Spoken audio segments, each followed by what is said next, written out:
Namastê. A criança recém-nascida vive e se comunica muito em função dos chakras pares, do segundo chakra, do quarto chakra e do sexto chakra. O segundo chakra está ligado à fome física, né, da criança que berra atrás da mãe por causa do leite, né, ou seja, que se expressa por causa do desejo, da fome física, né, do desejo do alimento físico. O chakra do coração ele está muito ligado à necessidade de estímulo afetivo da mãe, né? Então ela berra também porque precisa ali do toque, do estar perto, né? Do aconchego, né? E também administra a respiração, que é a primeira grande angústia da criança, né? E o sexto chakra está ligado a essa necessidade de se sentir uno, né? Fundido de novo com a mãe, né? O sexto chakra é chamado de terceiro olho, né? E quando cortam o cordão umbilical da gente, o cordão umbilical da criança continua muito a partir do olho, né? Ele consegue identificar onde está aquela outra metade dela, aquela contraparte dela, muito a partir do olhar. E a mãe também tem essa relação com o filho, né?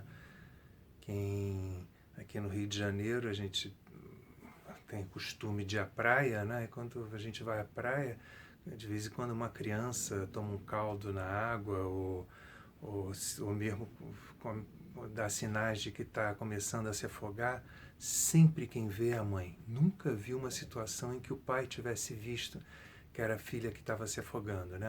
A mãe grita, avisa o pai vai correndo, é ele geralmente quem tira a criança lá de dentro. Mas o pai estava conversando de futebol, de corrida de automóvel, de política, de qualquer outra coisa, enquanto tomava cerveja com os amigos ali, e a mãe que não desligava o olho do filho, né? É uma coisa mais visceral até do que cultural, né? Porque está em todas as culturas, né? Está em todas as... Você vê isso entre mães aborígenes, entre mães indígenas no Xingu, né? É sempre a mãe quem continua com esse vínculo, com essa unidade, com essa coisa não separada do filho a partir do olhar. Então, esses três chakras pares, digamos assim, estão ligados à expressão da criança num primeiro momento, né? Ao apelo de contato da mãe, né? Mas os chakras ímpares também, enfim, têm um papel, embora diverso, extremamente importante nos primeiros momentos. Porque o que é nascer? Nascer é o momento que você sai de um útero, né, onde tudo estava sendo cuidado para você, onde o alimento chegava todo dia sem que você tivesse que se esforçar, se mover, né, que mover um palito para isso, né? O calor vinha a você, né? Você não precisava fazer força nem para respirar, você respirava no pulmão da sua mãe. De repente, num determinado momento, se corta o cordão que te ligava a essa mãe, né, o seu cordão umbilical, e você tem ali 30 segundos para aprender a respirar. Né? Nesses 30 segundos, o que acontece? O seu coração ele tem 4 câmaras. Né? Ele tem duas câmaras embaixo e duas câmaras em cima. Né? Essas câmaras são chamadas de átrios. Né? Então, o sangue venoso, né? O sangue digamos assim, cheio de gás carbônico, entra no coração pelo átrio inferior esquerdo, aí ele passa para o átrio interior direito, ele entra no seu pulmão.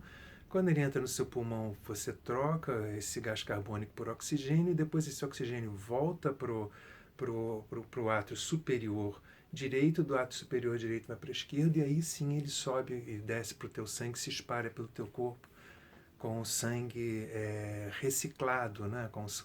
De oxigênio, né? Com o sangue que trocou o gás carbônico por oxigênio, que agora pode realimentar de energia as suas células. Antes de você nascer, esse primeiro átrio aqui, por onde entrou o sangue venoso, ele se liga diretamente com o quarto átrio, por onde esse sangue vai para o resto do corpo. Você tem uma válvula que liga esses dois. Por quê? Porque o seu sangue não é oxigenado no seu corpo, no seu pulmão, é oxigenado no pulmão da mãe. Então você fica com essa válvula aberta e você não utiliza essa função pulmonar para respirar. né? Muito pelo contrário, seu pulmão está cheio de líquido, né? Ele não teria essa condição. Na hora em que cortam seu cordão umbilical, instantaneamente essa válvula se fecha e o teu sangue não conseguindo mais passar direto para o quarto átrio, o que acontece? Ele é obrigado, ele encontra a válvula do segundo, aí ele entra no seu pulmão, você tem aqueles 30 segundos para aprender a respirar, depois esse sangue volta para o terceiro, depois de oxigenado, e aí sobe e vai depois para o quarto e vai para o teu corpo todo, e você se oxigena. Na hora em que esse sangue entra no seu pulmão estava há 9 meses cheio de líquido, né? Quer dizer, você, ainda por cima, aquelas vilosidades ali, aquela pelezinha no final dos alvéolos, onde você troca o oxigênio com o gás carbônico por oxigênio, ela está cheia de líquido. Quer dizer, se você vem sem um manual de instrução, tem 30 segundos para aprender a respirar, que são 1 minuto, né? Você imagina a angústia que uma criança sofre nesse momento. Essa angústia fica guardada, né? Essa memória dessa angústia fica guardada no seu chakra do coração, que é o chakra que representa a sua... que administra a sua respiração. Depois você tem a angústia da fome, né? Porque a mãe não está mais o tempo todo colada em você. Então, de repente, você começa a ficar com fome e a mãe está lá cuidando de outros alfazeres, né? Limpando a casa, passando vassoura na casa, ou falando com a vizinha, ou vendo a novela dela, fazendo alguma outra coisa, e você está lá no berço esquecido e fica com fome. Então, você tem a angústia da fome que te faz chamar também, que está por trás ali e que fica guardada a memória dessa angústia no seu segundo chakra. E você tem a angústia da noção de separação de você e a mãe, da noção de que você não está mais sendo uma coisa só, né? Que fica guardada ali no seu sexto chakra. Essas 3 fomes, digamos assim, elas geram... Enquanto isso, o que acontece com os chakras ímpares, né? Vamos falar um pouquinho deles também para ser, como é que se diz? Para tornar um pouco mais completa a nossa conversa, um pouco mais situada, um pouco mais profunda e integral, né? Na hora em que esse cordão é cortado, 3 ritmos se instalam no seu corpo, né? O ritmo das suas batidas do coração, o ritmo das suas respirações e o ritmo das suas energias sutis, incluindo as energias que circulam entre um chakra e outro, né? Os chakras ímpares, eles estão felizes de uma certa forma com o nascimento. Por quê? Porque eles percebem que agora eles têm o comando da coisa, né? O teu terceiro chakra percebe que ele mobilizando, por exemplo, né, percebe que ele mobilizando o seu diafragma, mobilizando a sua musculatura respiratória, ele consegue controlar uma situação e fazer com que você passe de uma situação de angústia, de necessidade de fome, numa situação que você se alimenta do oxigênio. Então ele sente uma certa autonomia. Os seus chakras ímpares, eles se realizam com a autonomia, eles ficam felizes, né, quando encontram autonomia. Quem fica, entre aspas, infeliz são os seus chakras pares e todos os assuntos físicos, corporais ligados com seus chakras pares. Só que a gente costuma achar que as necessidades desses chakras são necessidades nossas, né? Ninguém fala assim, o meu corpo está com fome. A pessoa fala assim, eu estou com fome, né? Ninguém fala assim, meu corpo está com falta de ar. A pessoa fala assim, eu estou com falta de ar, né? Só que não é você quem está com fome. Quem está com fome é o seu corpo. Você não é o seu corpo. Você é quem testemunha o seu corpo o tempo todo. Você é quem toma consciência desse corpo o tempo todo, né? Essa consciência está, como é que se diz? Viabilizada, né? A relação dela com o mundo através desse corpo, mas ela não é o corpo, né? A sua consciência é uma outra coisa.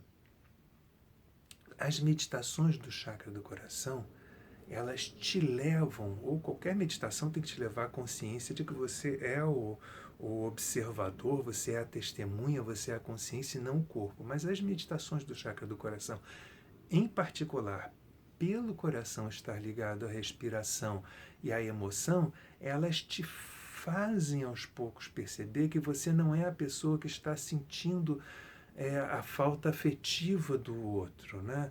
Você não é a pessoa que está necessitando respirar, né? Você é a pessoa que está testemunhando essa falta afetiva, né? Você é a pessoa que está testemunhando se você está tendo estímulo afetivo ou não está tendo para crescer. E tanto o estímulo quanto o não estímulo trazem consigo a possibilidade de que você acorde o seu testemunhar, né? Então, o trabalho em cima do chakra do coração, ele faz com que aos poucos você vá percebendo, entrando em contato com essas primeiras necessidades infantis, a necessidade lá do peito da mãe, perceba, se desidentifique. Aliás, o peito da mãe também é uma expressão do chakra do coração dela, né? Então, mesmo o amamentar, que vem de uma fome do segundo chakra, ele está ligado a uma satisfação do quarto chakra, porque ele está ligado ao contato com o seio da mãe, ao contato com o chakra do coração da mãe.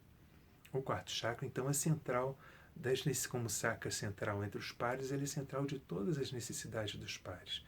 Quando você começa a perceber que você é testemunha, você entra em contato com a mesma sensibilidade que sua infantil, que estava presente nessas primeiras sedes do mundo, nessas primeiras fomes do outro, nessas primeiras noções de necessidade da presença do outro para sobreviver, porque quem queria sobreviver era o... Namastê. Perdão, eu não percebi que a memória da câmera estava muito cheia e de repente a gravação parou no meio porque dizendo que o cartão de memória estava cheio. Mas continuemos daqui a nossa pílula de hoje. Então, quando você entra em contato novamente através das meditações do chakra do coração com essas primeiras sensações de necessidade do outro, da fome, você entra em contato também o quê? Com essa pureza, com essa inocência da criança que você tinha dentro de você e da qual a gente falou em pílulas anteriores, que está ligada à parte de trás do chakra do coração. E aí as coisas começam a se fechar, porque com essa inocência você consegue de novo perceber a vida virgem e você consegue mais facilmente perceber a sua testemunha, a testemunha que estava por trás de você, a testemunha que está por trás do seu corpo, a testemunha que está por trás de todas as suas atitudes. Muitas vezes as pessoas falam, né, e a gente até já falou disso aqui em pílula, né, que eu não consigo sentar para meditar porque eu não paro de pensar. Quem não para de pensar é a sua mente. Você é a testemunha que de repente percebe que a sua cabeça não está parando de testemunhar. Então, da onde você está percebendo isso, né? Assim como você é testemunha que está por trás da sua fome física, que você está por trás da sua fome afetiva, que está por trás da sua fome de respiração e que está por trás da sua fome de necessidade de fusão com o outro, com o todo. Namastê e até o nosso próximo encontro.